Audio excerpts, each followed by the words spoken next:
है आपका पहला क्वेश्चन।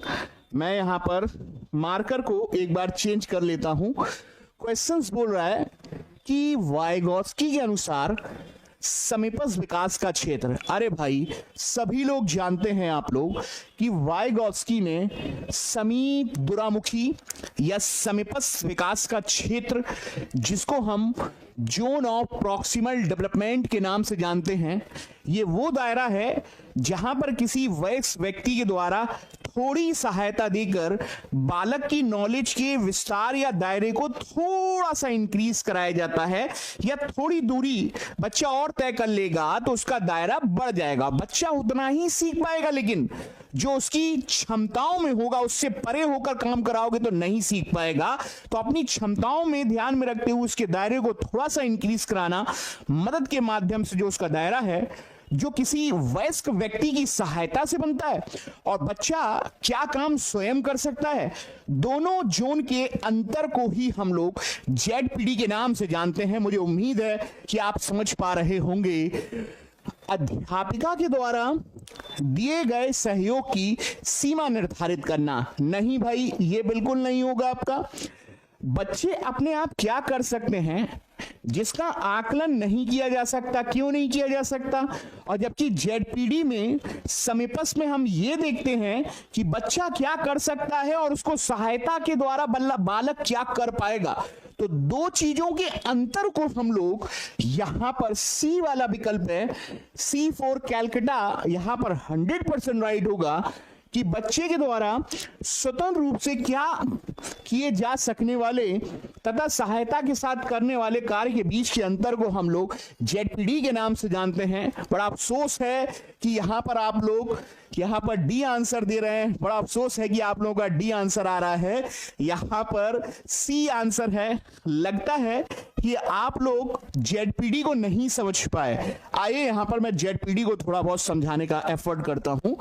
देखिए, जैसे मान के चलिए कि अभी निकटतम आपका सीटेट का एग्जाम है और लास्ट ईयर आपने सीटेट का एग्जाम दिया, आप 88 पे अटक गए, आपने अपने तरफ से काम किया, लेकिन जैसे ही आपको थोड़ी सी मदद अगर मिल जाए तो बच्चा 88 से जब मदद मिली तो वो 90 पर पहुंच गया और एग्जाम को पास कर लिया। यानी कि बालक के दायरे में जो 2 मीटर की वृद्धि हो गई या 2 अंक की वृद्धि हो गई किसी की मदद से। तो मदद वाला व्यक्ति यहां पर है, मान के चलिए टीचर।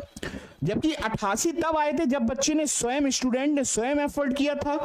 तो यहां पर देखो 90 तक पहुंचा, पहले 88 तक था, तो ये 2 अंक का इंक्रीमेंट जो हो गया, दायरा बढ़ गया, वही तो जेडपीडी है।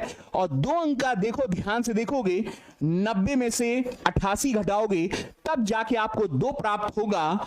इधर घटाने का पर्पस आपका केवल और केवल इतना है कि 90 तब आया था जब यहां पर टीचर ने आपकी सहायता करी थी, 88 तब आया था जब स्टूडेंट स्वयं करता था। तो टीचर के सहयोग वाला ये लाइन है, बालक के द्वारा किया गया ये लाइन है, दोनों को घटा दोगे तो 2 आ जाएगा। और यही जो 2 है ये दिखाई दे रहा है, ये जो बढ़ गई दूरी, यही आपका जेडपीडी है। इस चीज को ध्यान में रखना है। उम्मीद कर रहा हूं अब आपको दिक्कत होने वाली नहीं है। यहां पर शुभांशु है, विनोद है, आंसर गलत मत करना, गलत कर लो तो कॉन्सेप्ट को समझ लेना, इस बात को ध्यान रखना। ठीक, आगे बढ़ते हैं, अगले प्रश्न पर आएंगे। और यहां पर क्या बोल रहा है, सेकंड क्वेश्चन देखिएगा। वुडवर्थ के अनुसार स्मृति का आयाम नहीं है। स्मृति यानी कि मेमोरी, इतनी बात आपको समझ पा रहे होंगे, क्योंकि अगर आपने सुपर टेट पढ़ा या यूपी टेट पढ़ा तो वहां पर स्मृति टॉपिक आता है, मेमोरी वाला टॉपिक आता है और भूलने वाला टॉपिक आता है। वहां पे वुडवर्थ का नाम आएगा ही आएगा, क्योंकि वुडवर्थ ने स्मृति के 4 सोपान दिए थे और 4 सोपान में इनमें से कौन सा नहीं है। राइट आंसर दीजिए। सेकंड क्वेश्चन आपका बहुत शानदार प्रश्न है, यहां पर ध्यान रखिएगा। सर ऑफलाइन क्लास ओपन है? जय किशन यादव बिल्कुल ओपन है, यहां पर बिल्कुल ओपन है। देखिएगा, वुडवर्थ ने तर्क करना नहीं बताया, इनके 4 सोपान में तर्क करना शामिल नहीं है। आप यहां पर डी आंसर लगाइएगा। आइए यहां पर मैं थोड़ा सा आप लोगों को नोट कराऊंगा, जब तक नोट नहीं करेंगे तो देखिएगा फ्रेंड्स, ये रहे आपके वुडवर्थ साहब।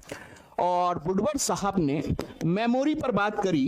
अरे भाई, कोई भी चीज मेमोरी में तब रहेगी जब सबसे पहले आपने सामने वाली विषय वस्तु पर क्या लगाया होगा, ध्यान लगाया होगा, अवधान फोकस किया होगा, है ना, अवधान किया होगा। सीखने में अवधान किसका करोगे, जो चीज सीख रहे हो, यानी कि अधिगम का। यानी कि कोई चीज मेमोरी में रहेगी तो सबसे पहले उस चीज को आप सीखते हो, फोकस करते हो। फोकस करने के बाद जो आपने ध्यान से देखा वो आप उसको संचित करोगे, ताकि भूलो ना। संचित का अर्थ होता है धारण, जिसको हम लोग स्टोर के नाम से जानते हैं, यानी कि सारी चीजें स्टोर हो जाएं, जैसे सीपीयू में स्टोर होती हैं। अब स्टोर हो गई, अब आप एग्जाम में जाते हो चीजों को याद करने के लिए, तो रिकॉल करोगे, यानी कि पुनर्उत्पादन, या हम ये कह सकते हैं इसको पुनः रिकॉल करना, पुनः याद करना, ये है आपका रिकॉल। और रिकॉल इसीलिए कर रहे हो ताकि आप पहचान सको कि क्या चीज सही है, क्या चीज गलत है। तो इन 4 सोपान में आपका वो देखने को नहीं मिलेगा जो आपके सामने लिखवाया है। तो ये रहे आपके सामने सेकंड क्वेश्चन। उम्मीद कर रहे हैं यहां तक आपको कोई दिक्कत होने वाली नहीं है, आप समझ गए होंगे। आगे बढ़ते हैं अगले क्वेश्चंस में, और अगला क्वेश्चंस आपका ये रहा आपका 3rd नंबर पर। शेयर भी करते हुए चलिएगा। भाटिया बैटरी का प्रयोग निम्न में से किसके लिए किया जाता है? दीजिएगा यहां पर राइट आंसर। भाटिया बैटरी का प्रयोग निम्न में से किसके मापन के लिए यहां पर किया जाता है? यहां पर प्लीज आंसर दीजिएगा। व्यक्तित्व के लिए, रुचि के लिए, बुद्धि के लिए, अभी क्षमता के लिए? प्लीज यहां पर राइट आंसर है, क्या होने वाला है तीसरे का? अरे भाई, भाटिया बैटरी जो परीक्षण था, अगर आप यूपी टेट पास करके आए हैं तो भाटिया बैटरी परीक्षण बुद्धि से रिलेटेड है, ध्यान रखना। और ये एक शाब्दिक परीक्षण नहीं है बुद्धि ज्ञात करने का, ये एक निष्पादन परीक्षण है, यह एक क्रियात्मक परीक्षण है, जहां बालकों से कुछ टास्क कराए जाएंगे और टास्क के आधार पर चेक किया जाएगा कि आपके अंदर कितनी बुद्धि होगी। तो भाटिया बैटरी परीक्षण आपका बुद्धि से रिलेटेड है। हर एक बच्चा यहां पर सी विकल्प का यहां पर राइट आंसर लगा ले, सारे के सारे लोग यहां पर सी आंसर लगाएंगे, बेहतर आंसर होगा आपका। और एक बात और, ये भाटिया बैटरी परीक्षण के अंदर 5 टेस्ट और बनाए गए हैं, जिनको हम 5 उप परीक्षण के नाम से जानते हैं। कई बार तो यही पूछा गया कि साहब ये भाटिया बैटरी परीक्षण जो है वो बुद्धि से रिलेटेड तो है, लेकिन इसके अंदर कितने टेस्टों को, उप परीक्षणों को शामिल किया गया है? तो 5 टेस्ट हैं। कोबलॉग है, अलेक्जेंडर है, वो आगे हम लोग देखेंगे। 5 टेस्ट से नवीन प्रश्न बनाएंगे। अभी आप यहां पर इतना ध्यान में रखिएगा, उम्मीद करता हूं यहां तक। आगे आएंगे 4थे नंबर के प्रश्न पर।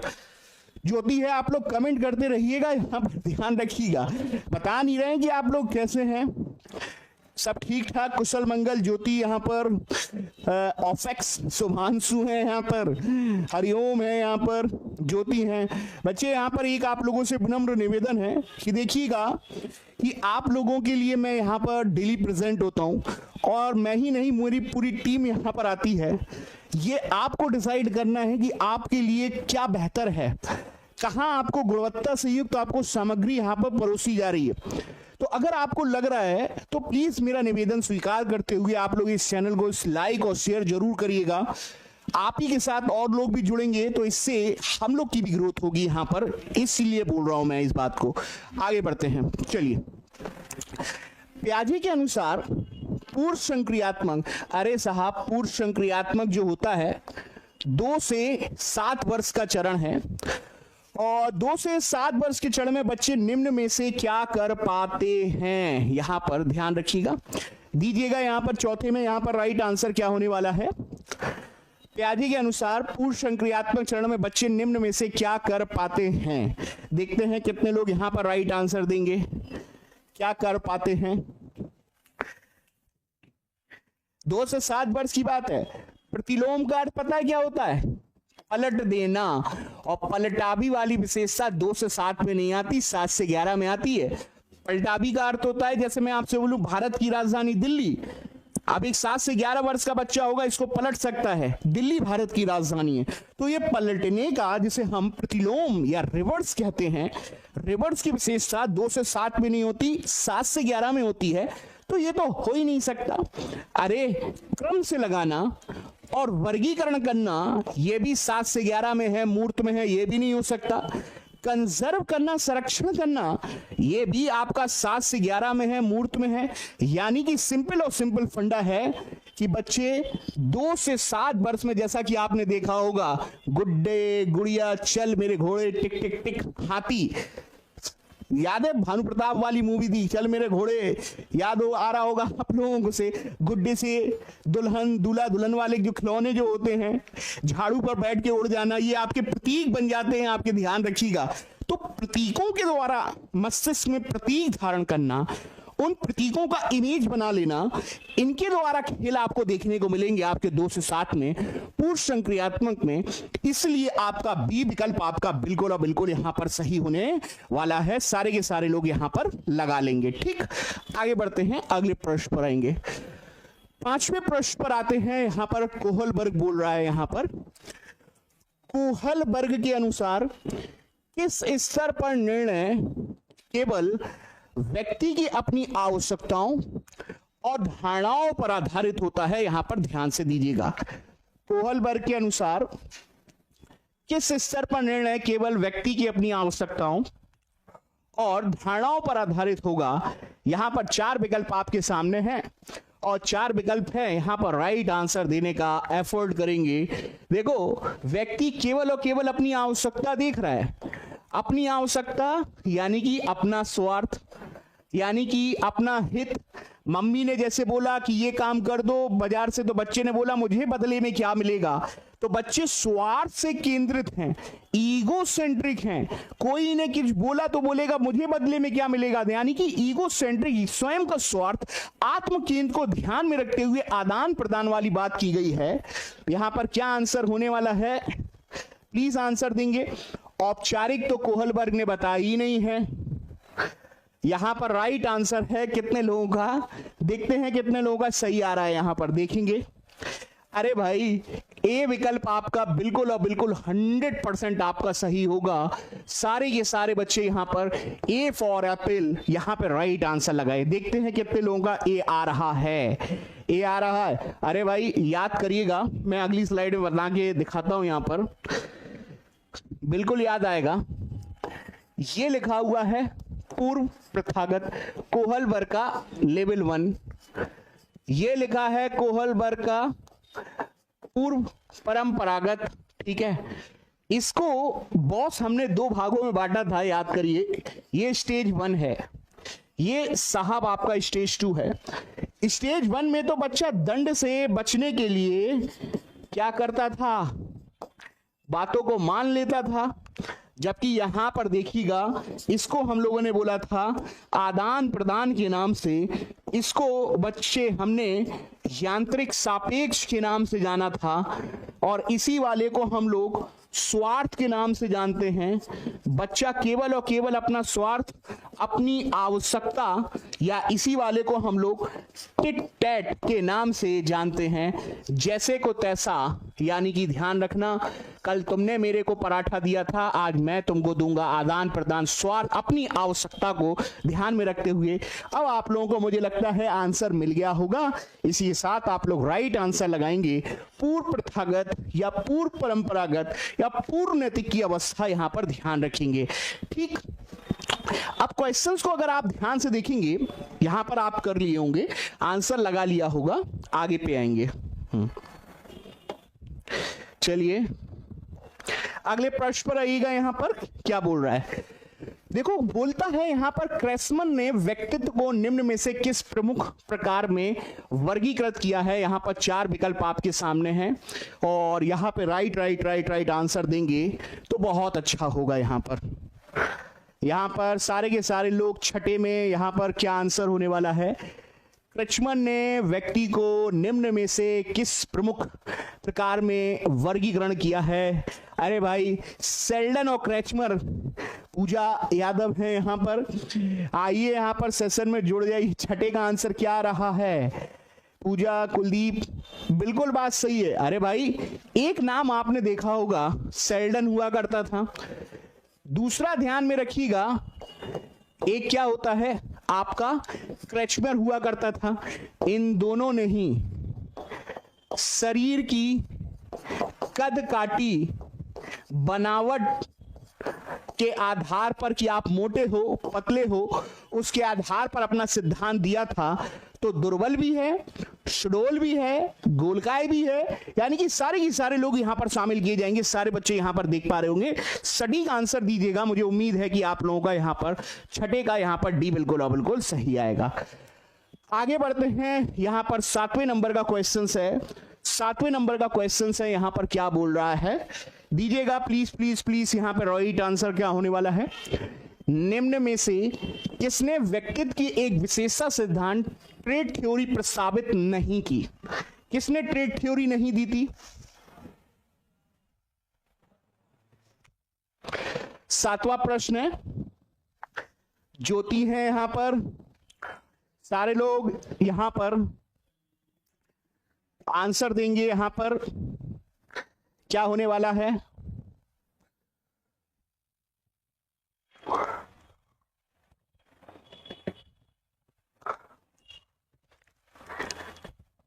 हाँ 7वें का। अरे भाई आइजेंग के बारे में भी ध्यान रखना, ट्रेड का अर्थ होता है शील गुण। वैसे तो शील गुणों का पिता अगर कोई माना गया है तो वो अल्पोर्ट माना गया है, लेकिन साथ में ये भी ध्यान रखना अल्पोर्ट के बाद कैटल ने भी शील गुणों का सिद्धांत दिया है, आइजेंक ने भी दिया है, लेकिन एक बात हमेशा ध्यान रखना, अल्पोर्ट को शील गुणों का क्या माना जाता है, पिता या फादर माना जाता है। यानी कि 3 तो सही है, लेकिन अल्बर्ट बंडूरा ने नहीं दिया, क्योंकि अल्बर्ट बंडूरा ने तो अपना जो भी सिद्धांत दिया था वो सामाजिक अनुकरण अवलोकन का सिद्धांत दिया था। हमको उम्मीद है यहां पर अल्बर्ट बंडूरा की बात आपको याद आ पा रही होगी। यहां पर हाँ, इंडियन एजुकेशन इंस्टीट्यूट बड़े दिनों बाद दिखाई दे रहे हैं। अरे यार, अल्बर्ट बंडूरा ने सिद्धांत गुड़िया पर अपना एक्सपेरिमेंट किया था, हिंसात्मक व्यवहार प्रदर्शित किया था, याद करिए। और बच्चे वही सीखते हैं जो समाज में देखेंगे, उसका अनुकरण करेंगे, नकल करके सीखेंगे। तो अल्बर्ट बंडूरा के अनुसार हमने ये भी बोला था कि बच्चे, छोटे छोटे बच्चे, उनके सामने अच्छी चीजें कही जाएंगी तो बच्चे उन चीजों को देखकर अनुकरण करके मॉडलिंग व्यवहार सीखेंगे। मॉडलिंग व्यवहार का सिद्धांत भी अल्बर्ट बंडूरा का ही सिद्धांत माना गया है, यहां पर ध्यान रखिएगा। हाँ, यहां पर तरल, भैया इंडियन एजुकेशनल इंस्टीट्यूट यहां पर बोल रहे हैं तरल, तरल एवं ठोस बुद्धि, तरल एवं ठोस बुद्धि। यहां पर एक बच्चे ने पूछा है कि ये तरल सिद्धांत किसने दिया है, तो ध्यान रखना, मैं बता देता हूं कि तरल एवं ठोस बुद्धि जो है वो सिद्धांत जो है महोदय आपके कैटल ने दिया है। कैटल के साथ एक व्यक्ति और थे जिनका नाम है हॉर्न, लेकिन सामान्यतः आपको यही बताना है कि सिद्धांत कैटल ने दिया है। तरल का अर्थ होता है द्रव, तरल यानी कि फ्लूइड, और ठोस यानी कि पत्थर। और पत्थर के लिए यहां पर जो शब्द आया है स्फटिक, स्फटिक ठोस होता है, इसलिए इसके लिए क्रिस्टल शब्द आया है। तो ये भी हम लोग इस्तेमाल कर लेंगे, तो कोई दिक्कत वाली बात नहीं है। हाँ, अल्पोर्ट ने दिया इंडियन एजुकेशन सिस्टम, लेकिन बाकी भी नाम ध्यान में रखना है। वक्त बदल रहा है तो क्वेश्चंस में भी आप लोगों को थोड़ा सा गंभीरता से गहराई तक जाएंगे, तब आप लोग बेहतर से बेहतर सीख पाएंगे। 8वें पर आते हैं, यहां पर क्या बोलता है 8वां प्रश्न, ध्यान से देखिएगा। एक बच्चा जो ग्रस्त है वह 100 आवाज और न्यूक्लियर को अनक्लियर कर दे, मैं अंतर नहीं कर पाता। यहां पर क्या होने वाला है ये प्रश्न देखिएगा। सर, मेरा selection SSC CHSL LDC post पर हो चुका है। इंडियन एजुकेशन इंस्टीट्यूट के लिए सारे के सारे बच्चे यहाँ पर हैं, उनको शुभकामनाएं दीजिए। और मैं भी, ऐसे बच्चे आते हैं तो उनके लिए प्रशंसा के पात्र हैं, बिल्कुल बहुत बहुत शुभकामनाएं हैं। आपका एसएससी सीएचएसएल एलडीसी पोस्ट पर इनका सिलेक्शन हुआ है। यहाँ पर इनका नाम तो नहीं पता, लेकिन इंडियन एजुकेशन इंस्टीट्यूट हैं, इनको सभी शुभकामनाएं दीजिए, इनके लिए पुरस्कारित करिए, इनको तारीफ करिए इनकी। चलिए,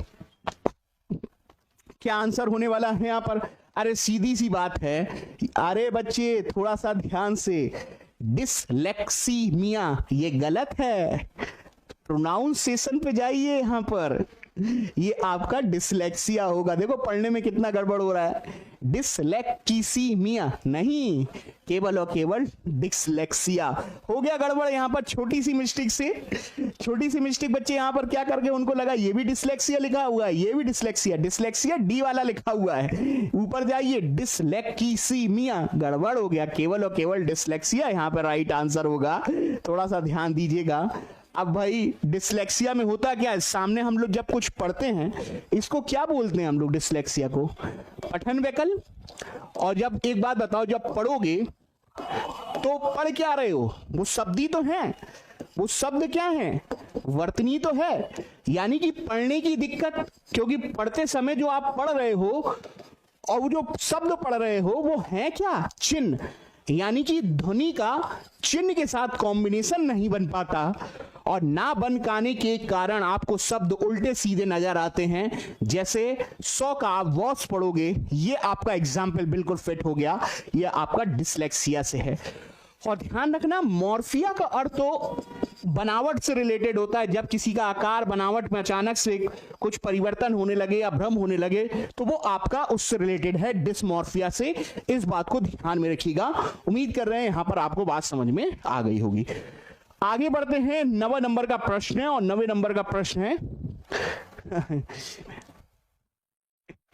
इसीलिए मैं आ नहीं पाता क्लास से, कोई बात नहीं, कोई बात नहीं, चलिए आगे बढ़ते हैं। देखो यहां पर सिगमंड फ्राइड के अनुसार लिखा हुआ है, हमारे मूल्यों का आंतरिकरण डैश डैश डैश में होता है। पहले तो पूरा नाम ध्यान में रखना दोस्तों, क्या है यहां पर, सिगमंड फ्राइड। और सिगमंड फ्राइड ने मनोविश्लेषणात्मक, सिगमंड फ्राइड ने मनोविश्लेषणात्मक सिद्धांत दिया, इस बात को ध्यान रखना। और अपने मनोविश्लेषणात्मक सिद्धांत में ये मूल्यों का अंतिकरण कहां से आएगा बताइएगा। आंसर गलत देते हुए कुछ बच्चे सी दे रहे हैं, कुछ बच्चे डी दे रहे हैं। मैं आपको बता दूं, इसका आंसर आपका सी बिल्कुल और बिल्कुल सही है। कितने लोगों का सी आ रहा है, परा अहम बताएंगे। अब मैं समझा देता हूं, क्योंकि बिना समझाए इसको आप कर नहीं पाएंगे, है ना। क्या है मामला, देखिएगा, देखिएगा दोस्तों, ये रहे आपके सिगमंड फ्राइड। सिगमंड फ्राइड ने जो सिद्धांत दिया वो मनोविश्लेषणात्मक सिद्धांत दिया, और इस सिद्धांत में उन्होंने व्यक्तित्व का वर्गीकरण किया। और व्यक्तित्व का वर्गीकरण 3 भागों में किया था।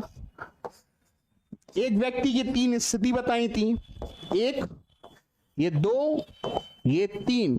सबसे पहली है इदम के नाम से जानते हैं, दूसरी है जिसको अहम ईगो के नाम से जानते हैं, तीसरी है परम अहम या परा अहम जिसको सुपर ईगो के नाम से जानते हैं। नोट जरूर करना, नोट नहीं करोगे तो मामला गड़बड़ हो जाएगा। हाँ, इंग्लिश में भी ले आएंगे, उसकी कोई दिक्कत नहीं है। हाँ, अब ध्यान क्या रखना है, ये व्यक्तित्व का वर्गीकरण है 3 भागों में। अब देखो क्वेश्चंस में पूछा गया है मूल्यों की आंतरिकरण की बात करिए, तो दोस्तों हमेशा ध्यान रखना, इदम पता क्या होता है, इदम वो स्टेज है जहां बच्चा कुछ भी अपनी इच्छा को पूरा करने के लिए हट करने लगे, उसको कोई चीज चाहिए तो चाहिए, यानी कि इच्छाओं के भंडारण से या दबी हुई इच्छाएं जो पूरी नहीं हो पाई, यार मेरे पास ये होता, या एक छोटे बच्चे ने बोला मुझे चम्मच चाहिए, फलानी चीज चाहिए, अब वो भले ही लाख रुपए की हो, अब बच्चा नहीं जानता इसकी लाख रुपए है, उसको केवल और केवल अपनी आवश्यकता पूरी करनी है, क्योंकि उसको अपनी आवश्यकता प्राप्त करने से उसको सुख की पूर्ति होती है, कहीं से भी लाओ लाओ, वो है आपका इदम। अब कैसे आएगा बच्चा, परिणाम नहीं जानता, लाओ। अहम में बच्चा समझदार होगा कि पापा ने हमको क्यों नहीं दिलाया, और जबकि परा अहम में हम लोग नैतिक मूल्यों की बात करते हैं। नैतिक, अभी तुम बड़े नहीं हुए हो, छोटे हो, अभी थोड़ा ध्यान रखना, या चोरी नहीं करना, चोरी करना पाप है, तो ये आपका नैतिकता से जुड़ा हुआ है। अहम जीवन की वास्तविकताओं से जुड़ा हुआ कॉन्सेप्ट है, जबकि ये अपनी इच्छाओं की पूर्ति से जुड़ा हुआ कॉन्सेप्ट है। जैसे मैं आपसे कहूं, जैसे कि आप बड़ा खतरनाक एग्जाम्पल है यहां पर, हमको याद आ रहा है यहां पर, हाँ okay, thank you thank you thank you thank you. यहां तक समझने में कोई दिक्कत हो तो प्लीज बोलिएगा एक बार। हाँ बोलेंगे तो यहां पर आप लोगों के लिए। गुरुजी नमस्ते, असलम अंसारी। असलम अंसारी साहब हैं यहां पर, असलम अंसारी।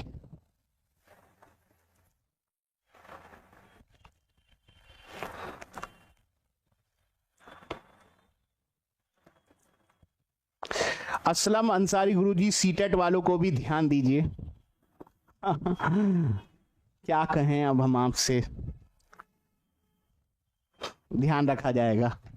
यहां पे तो आपको बात क्लियर समझ में आ गई होगी। हाँ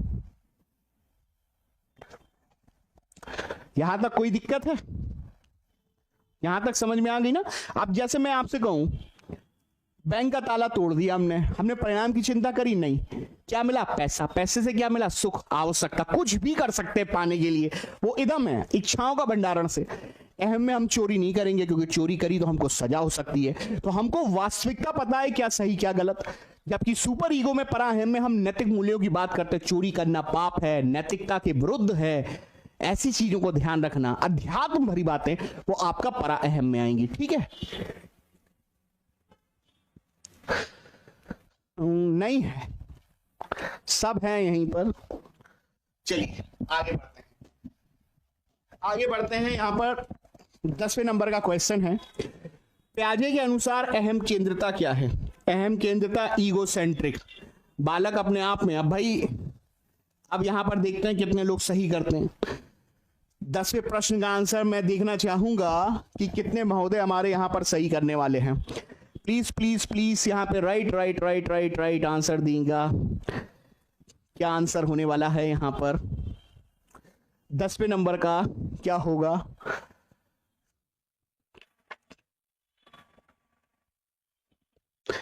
वाह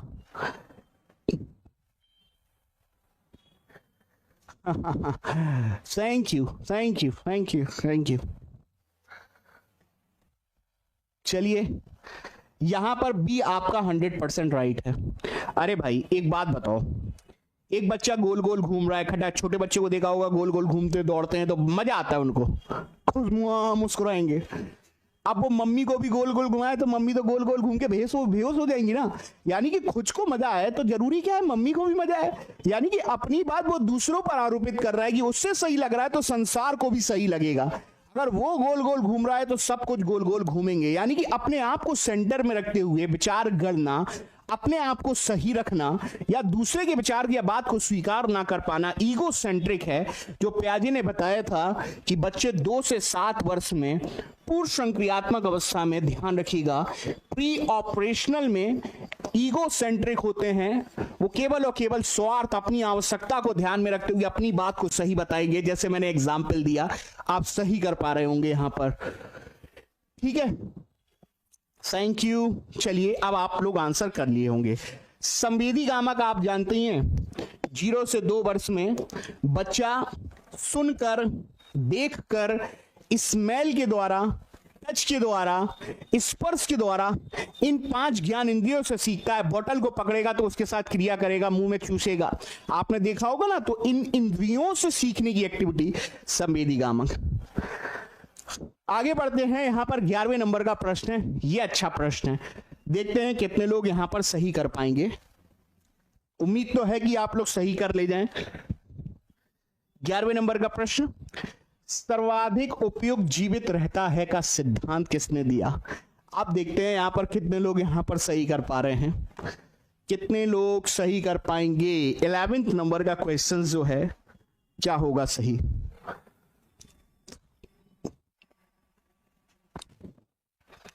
नहीं, ना तो लैमार्क है ना ही हैरिसन है, डार्विन आपका सही आंसर है भाई, सी। इसका अर्थ पता क्या होता है? Survival of the fittest. यानी कि इसका अर्थ पता क्या है? इस दुनिया में जो सरवाइव नहीं कर पाएगा वो नहीं जी पाएगा, जो सरवाइव कर पाएगा वही फिट हो पाएगा। इसी को बोलते हैं सर्वाधिक उपयुक्त जीवित रहता है, जो बेस्ट है वही उस दुनिया में सरवाइव कर पाएगा। वो है आपका डार्विन का सिद्धांत, जिसे उन्होंने विकासवाद इवैल्यूएशन से जोड़ के वहां पर बताया था। यहां पर ध्यान रखना, यहां पर आप सी 100% यहां पर राइट आंसर आ रहा होगा। अब मैकडूगल के बारे में सभी लोग जानते हैं कि मैकडूगल को 14 संवेगों का और 14 प्रकार की ही जन्मजात मूल प्रवृत्तियों का पिता माना जाता है। उम्मीद पता आपको चल गया होगा जो हमने आपको बताया। यहां पर ध्यान रखना, मैकडूगल के बारे में यहां पर बेसिक सी ये चीजें जानकारी आप लोगों को पता होना चाहिए। यहां तक कोई दिक्कत? महेंद्र राजपूत हैं, हरिओम यादव हैं, किरण चौहान हैं, महेंद्र हैं, कुलदीप वर्मा हैं, ज्योति हैं, सारे के सारे लोग हैं यहां पर। चलिए आगे बढ़ते हैं, 12वें नंबर के प्रश्न पर आते हैं। और 12वें नंबर का प्रश्न क्या बोल रहा है, यहां पर ध्यान से देखिएगा। अभिक्रमयोजित अधिगम का प्रत्यय किसने दिया? क्लार्क ने? बिल्कुल नहीं। थॉर्नडाइक ने? बिल्कुल नहीं। वॉटसन ने? बिल्कुल नहीं। ये तो दोस्तों आपका फ्रेंड्स, ये आपका स्किनर ने दिया था। सारे के सारे लोग यहां पर सी आंसर लगाएंगे, स्किनर। आइए दोस्तों थोड़ा बहुत हम लोग यहां पर चर्चा कर लेते हैं। हल के बारे में ध्यान में रखना, इन्होंने जो सिद्धांत दिया वो क्या कहलाया? प्रणोद न्यूनता का सिद्धांत। हल का ये सिद्धांत सबलीकरण के नाम से भी जाना गया। यही सिद्धांत हल का चालक प्रणोद न्यूनता के नाम से जाना गया।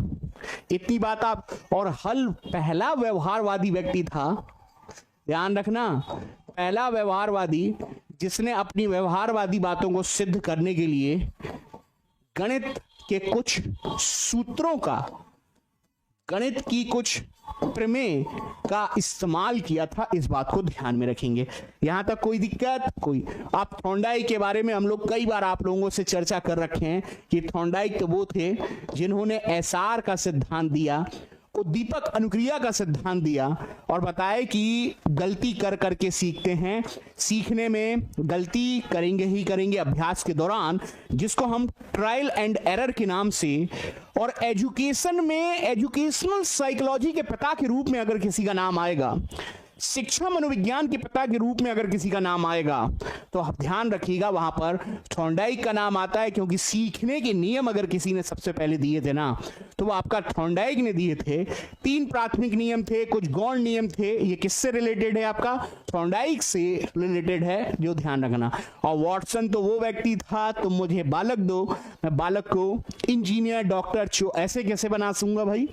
उन्होंने ये बात बोला था कि वातावरण के आधार पर, अब वातावरण में जैसे उद्दीपक होंगे, चोरी चोर लोग होंगे, तो बच्चा भी चोरों की तरह अनुक्रिया ही करेगा। यहाँ पर ध्यान रखिएगा।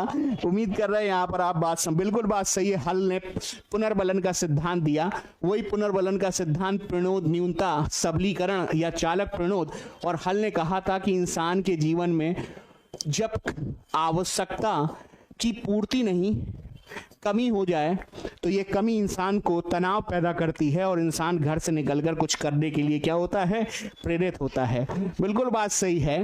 यहाँ पर वॉटसन व्यवहारवाद के पिता हैं, यहाँ पर केएम कविता हैं, यहाँ पर गुड मॉर्निंग बोल रहे हैं। देखो दोस्तों, मैं कहना चाहूंगा ये कहीं ना कहीं आप लोगों की एक सामूहिक जिम्मेदारी है।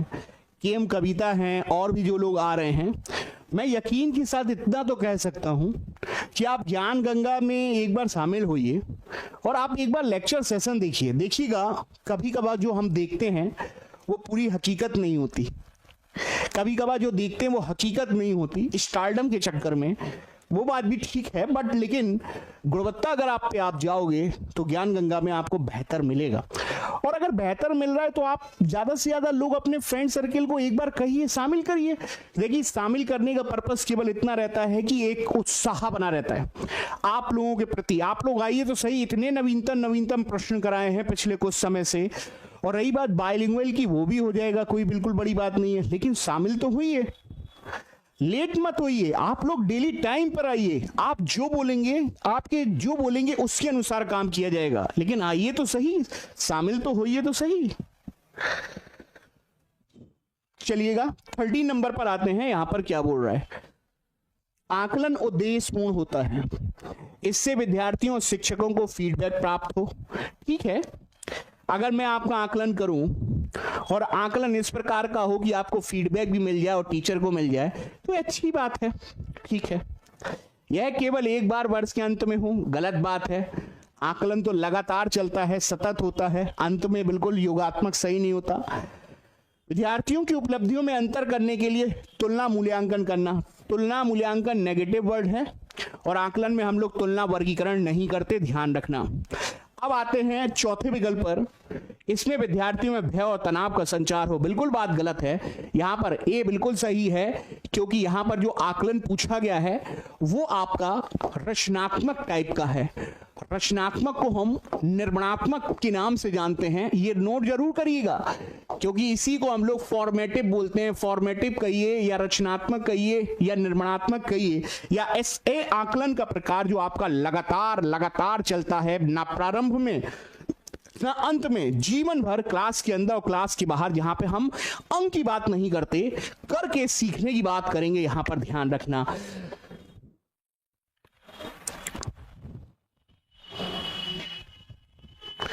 चलिए, यहां तक कोई दिक्कत नहीं है।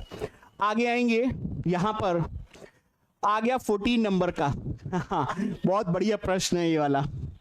आप देखना यहाँ पे बच्चे कुछ ना कुछ मिस्टेक करेंगे, हम आंसर नहीं बताएंगे, आप लोग अपने तरफ से करते हुए जाइएगा। हाँ,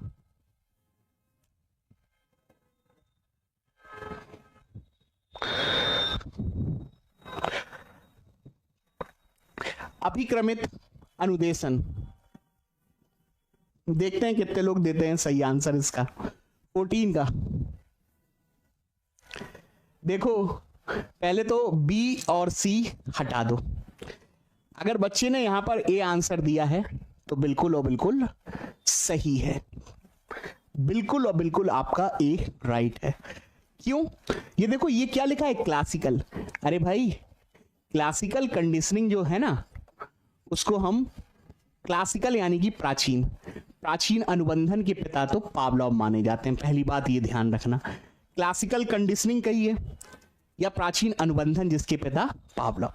और क्वेश्चंस की डिमांड में है अभिक्रमित अनुदेशन। पहले तो ये समझ लीजिए अभिक्रमित अनुदेशन क्या है। देखो, स्किनर ने इतना तो मानते हो, सबसे पहले कहा था कि अगर आप सही काम करोगे तो सही काम करने पर, सही अनुक्रिया करने पर आपको तुरंत आपको पुनर्बलन दिया जाना चाहिए, लेकिन पुनर्बलन बहुत ज्यादा नहीं दिया जाना चाहिए। ये बात आपकी स्किनर की आपको याद आएगी ना। तो सबसे पहले पुनर्बलन की अवधारणा और सही पुनर्बलन पर सही अनुक्रिया करने पर आपको मोटिवेशन दिया जाएगा। ये पुनर्बलन की बात और सही अनुक्रिया की बात सबसे पहले आपके स्किनर करते हैं, और स्किनर ने ही अभिक्रमित अनुदेशन विधि दिया था। याद करिए, अभिक्रमित अनुदेशन विधि में कुछ नहीं, अगर आपके सामने कोई समस्या आ गई, मान के चलिए ये लार्ज समस्या है, तो आप देखो किसी समस्या का समाधान हमारी लाइफ में भी आएगा, तो हम पूरी समस्या को छोटे छोटे भागों में बोलते हैं, अरे यार इतनी बड़ी समस्या है, इतने भाग को हल करो, इतने भाग को हल करो, ऐसे हल करो।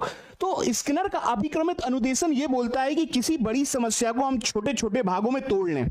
ये मैंने खंड कर लिए, और स्किनर ने कहा कि ये खंड क्या है, अंश है या भाग हैं, और इन अंश भाग के लिए उसने फ्रेम शब्द का इस्तेमाल करा। फ्रेम कहिए या खंड कहिए, छोटे छोटे भागों में किसी समस्या को तोड़कर एक प्रोग्राम तैयार करना, उसको हम अभिक्रमित अनुदेशन के नाम से जानते हैं। और ये स्किनर का है, और इसने अपने ऑपरेंट कंडीशनिंग थ्योरी, और ऑपरेंट कंडीशनिंग का अर्थ होता है क्रिया प्रसूत में इस्तेमाल किया। क्रिया प्रसूति तो आपका सक्रिय अनुबंधन के नाम से जाना जाता है। सक्रिय अनुबंधन कह लीजिए या क्रिया प्रसूत कह लीजिए या ऑपरेंट कंडीशनिंग कह लीजिए। यहां पर आप चलिए, यहां पर अमित चौधरी हैं, यहां पर हाँ टारगेट एस्टेट है, यहां पर अमित चौधरी यहां पर। चलिए आगे बढ़ते हैं। 15वें नंबर का यहां पर प्रश्न है, यहां पर क्या होने वाला है आंसर, सारे के सारे लोग राइट आंसर देंगे, देखते हैं।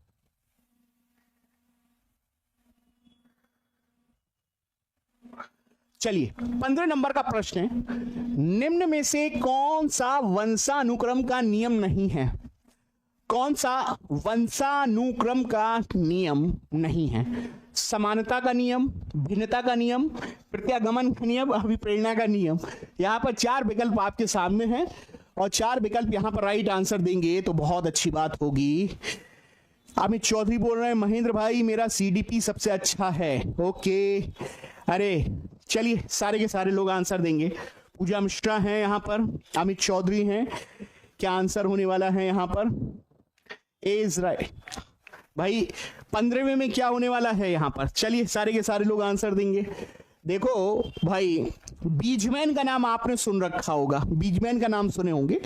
जेनेटिक्स में एक बड़े विद्वान माने गए जिन्होंने जेनेटिक्स को ध्यान में रखते हुए कुछ सिद्धांत दिए थे। देखो, समानता का सिद्धांत तो साफ है कि बच्चे मम्मी पापा जैसे हैं। भिन्नता का अर्थ होता है कि बच्चे पूरी तरीके से भिन्न नहीं है लेकिन माँ बाप से कुछ भिन्न है। और प्रत्यागमन का अर्थ होता है बच्चे माँ बाप से बिल्कुल अपोजिट हैं। लेकिन जेनेटिक्स के नियम में ये 3 नियम हैं। लेकिन अभिप्रेरणा नहीं होता, ध्यान रखना। अभिप्रेरणा तो आपके मोटिवेशन से जुड़ा हुआ है, जेनेटिक्स के प्रिंसिपल से नहीं। तो यही हमारा आंसर है। और मोटिवेशन ध्यान रखना किस शब्द से आया है? मोटम शब्द से आया है, लैटिन भाषा के। और मोटम का अर्थ होता है गतिमान या चलायमान, ध्यान रखना, या चालक। बोलते हैं ना मोटिवेशन है तो एकदम से गर्मी आ गई आपके अंदर, एक वो आ गया, ड्राइव पैदा हो गया। उम्मीद कर रहे हैं यहां तक आप सही कर ले होंगे। और एक बात और, स्किनर ने एक बात कही थी, याद करिएगा, स्किनर याद आ गए। स्किनर ने कहा भी था कि जो मोटिवेशन जो होता है ना, अभिप्रेरणा, सीखने का सर्वोत्तम राजमार्ग है। सीखने का सर्वोत्तम राजमार्ग है। यहां पर बहुत अच्छा है भाई, बेस्ट।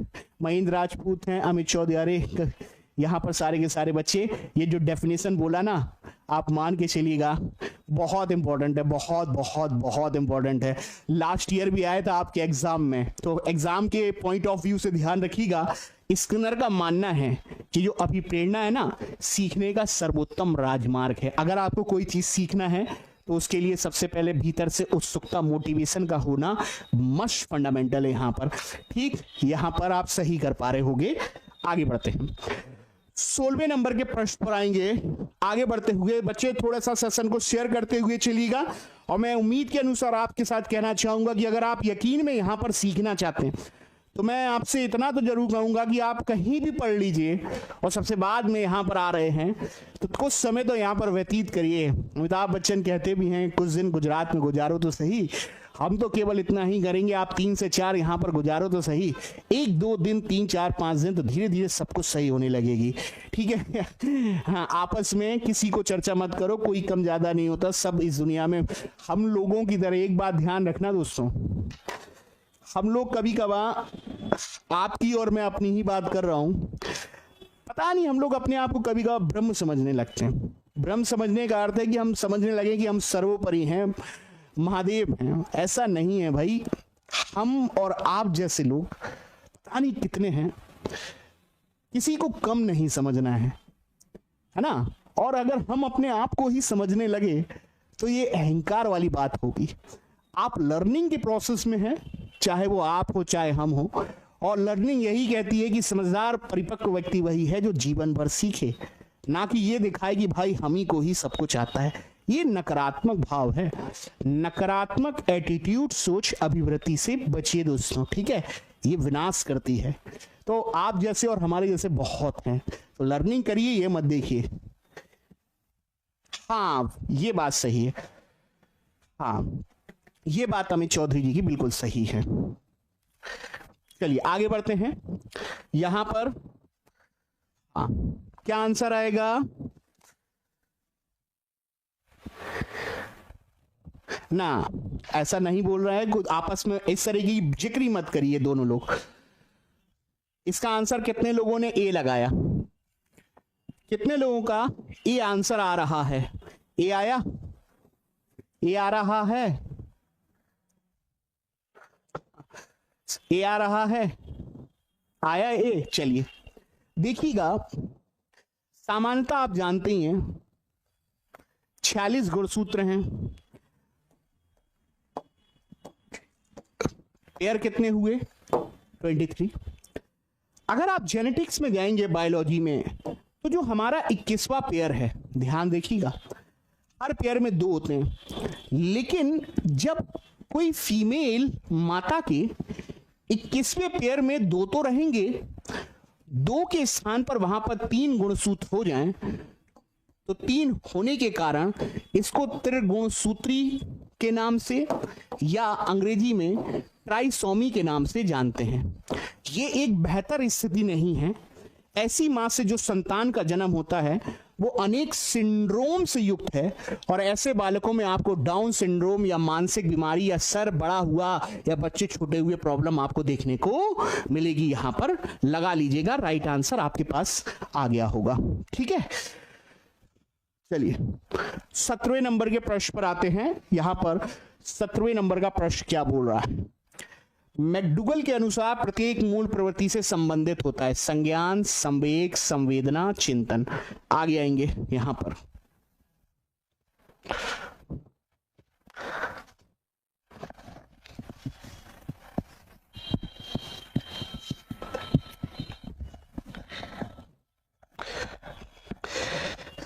सारे लोग बताएंगे प्लीज प्लीज प्लीज, क्या होने वाला है यहां पर? अरे भाई, मैकडूगल तो संवेग से जुड़े हुए हैं, तो क्यों नहीं हम लोग यहां पर बी राइट आंसर लगाएंगे। याद आ गया होगा। अब मैकडूगल के बारे में कुछ चीजें ध्यान रखना। इसकी एक किताब का नाम हम लोग कई बार देखे हैं, एन आउटलाइन ऑफ साइकोलॉजी। ये किताब थी इनकी, एक फेमस किताब है। मैकडूगल के बारे में इसने चेतना की बहुत निंदा करी। कहता है चेतना वेतना क्या होती है जो दिखती ही नहीं। ये किसका पिता है? संवेग का। ये किसका पिता है? मूल प्रवृत्ति। कितनी होती है इंसानों में? 14। ठीक है, ध्यान में रखना है सारी की सारी बातें। और ये वो व्यक्ति है जिसने सबसे पहले एक वर्ड का इस्तेमाल करा, बिहेवियर, अपनी पुस्तक एन आउटलाइन ऑफ साइकोलॉजी में। व्यवहारवाद नहीं लिखा मैंने, व्यवहार शब्द लिखा है सबसे पहले इंट्रोड्यूस अगर किसी ने किया तो यहां पर विलियम मैकडूगल। और अगर आपसे कोई मूल प्रवृत्ति के बारे में पूछे क्या होती हैं, तो ध्यान में रखना, आप बताइए सामने वाले को, हमारा जो संवेग उत्पन्न होने पर जब जो हम आचरण करेंगे, जो हम व्यवहार करेंगे, वो आपका मूल प्रवृत्ति कहलाएगा। जैसे जंगल में शेर आ गया तो शेर आने से रोंगटे खड़े हो जाएंगे, शरीर लाल पीला हरा पसीना आने लगेगा। तो ये संवेग उत्पन्न हुआ हमारे भीतर डर का, लेकिन डर आने पर, शेर आने पर वहीं पे खड़े रहोगे कि भागोगे? तो आप संवेग, डर उत्पन्न हुआ तो आप वहां से पलायन करोगे, भागोगे। जो आपका जो भागना है संवेग से, जो आपने आचरण व्यक्त किया, वो सभी लोगों के साथ है, सभी के भीतर है जन्मजात। वो उसका व्यवहार जो है वो चीज कहलाएगी आपकी मूल प्रवृत्तियां। उम्मीद है कि यहां तक आप बात को मेरी समझ पा रहे होंगे। बिल्कुल बात सही है, 100%। अगर आपसे कोई पूछे तो बेसिक फंडामेंटल। और एक बात, सबसे पहले ये मूल प्रवृत्ति शब्द अगर किसी ने इस्तेमाल किया था तो ध्यान रखिएगा, विलियम जेम्स का नाम आप जरूर सुने होंगे। सबसे पहले विलियम जेम्स ने ही मूल प्रवृत्ति शब्द को इंट्रोड्यूस किया था। और विलियम जेम्स दोस्तों वो व्यक्ति हैं जो यूएस या अमेरिका के रहने वाले थे, और वर्तमान में अमेरिका के साथ साथ पूरे विश्व के मनोविज्ञान के पिता के रूप में वुंड के साथ साथ विलियम जेम्स का नाम आता है।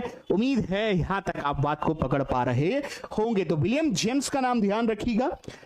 अमेरिका के मनोविज्ञान के पिता के साथ मनोविज्ञान के पिता, आधुनिक मनोविज्ञान के पिता के रूप में विलियम जेम्स का नाम ध्यान में रखिएगा, ध्यान रखिएगा। और इनकी किताब का नाम कमेंट करके बताइएगा। 1890 में इनकी कौन सी किताब आई थी? किसकी? विलियम जेम्स की, जिसके चलते इनकी क्या बढ़ने लगी थी, ख्याति बढ़ने लगी थी, किस क्षेत्र में, मनोविज्ञान में। और उस किताब का नाम याद करिए, उस किताब का नाम था principles of psychology. I hope यहां पर आपको मेरी बात समझ पा रहे होंगे, यहां तक आपको दिक्कत होने वाली नहीं है, यहां तक दिक्कत होने वाली नहीं है, समझ पा रहे हैं यहां तक। आइए यहां पर 18वें नंबर के प्रश्न पर आते हैं। 18वें नंबर का प्रश्न है, यहां पर क्या बोल रहा है, गिरोह, ये गैंग है, और गैंग 1-2 साल का बच्चा नहीं बनाता। जब बच्चे स्कूल जाना प्रारंभ करते हैं, 5-6 वर्ष के, 6-7, 8, 9, 10 वर्ष के बाल्यावस्था के बच्चे होते हैं ना, जब बच्चा शैशव रहता है तब गैंग नहीं होते, बाल्यावस्था में बच्चे गैंग बनाने लगते हैं। और उत्तर बाल्यावस्था में ज्यादातर 7, 8, 9, 10 वर्ष की आयु में बच्चे नए नए दोस्त बनाते हैं, उठना बैठना होता है, गैंग एज। तो 16 से 9 नहीं है, 3 से 6 नहीं है, 8 से 10 वर्ष आप मान के चलिएगा बिल्कुल, क्योंकि ये बाल्यावस्था का सटीक समय है आपका। ये तो 3 से 6 पूर्व बाल्यकाल है, जबकि जो सटीक बालकाल समय जो माना जाएगा आपका सी वाला विकल्प। देखते हैं कितने लोग यहाँ पर सही आंसर लगा पा रहे होंगे। तो दोस्तों, नहीं मिश्रा जी 3 से 6 मत लगाना। गैंग जो होते हैं 3 से 6, अगर ध्यान से देखोगे तो 3-4 वर्ष के बच्चे इतने अभी एक्टिव नहीं हुए कि वो सबके साथ सक्रिय गैंग बना ले, मित्र मंडली चौकटी कर लें। ये तो स्पेशली 3 से 6 पूर्व बालकाल की विशेषता नहीं है, 6 से 10 वर्ष की विशेषता उत्तर बाल्यावस्था की अवस्था है। ये 6 से 10-11 वर्ष का जो बाल्यावस्था का पीक समय है, ये चाइल्डहुड में आप लोगों का गैंग एज के नाम से जाना जाएगा। ध्यान में रखिएगा, जो 16 से 9 में तो गैंग इतने सक्रिय हो जाएंगे आपके दोस्त यारी के, बोल तेरे लिए क्या करना है, मर जाएंगे, मिट जाएंगे, खुदा तेरे वास्ते कुछ भी कर जाएंगे, होता है ना, मर जाएंगे, मिट जाएंगे, बोल तेरे वास्ते क्या करना है, बोल तेरे किससे झगड़ा हुआ है, अभी चलते हैं, लेके चलते हैं, कोई बात है बता। यहाँ पर मामला गंभीर होता है, ये नहीं आपका जो पूछा गया है वो आपका जो। इसी के साथ आज के सेशन को, अब आप लोग कुछ भी चाहते हैं तो आप प्लीज प्रतिक्रिया अपनी व्यक्त करिएगा कि आप किस प्रकार की कोई जानकारी चाहते हैं, कैसा कमेंट चाहते हैं। मैं आप लोगों की बात कंसिडर करूंगा,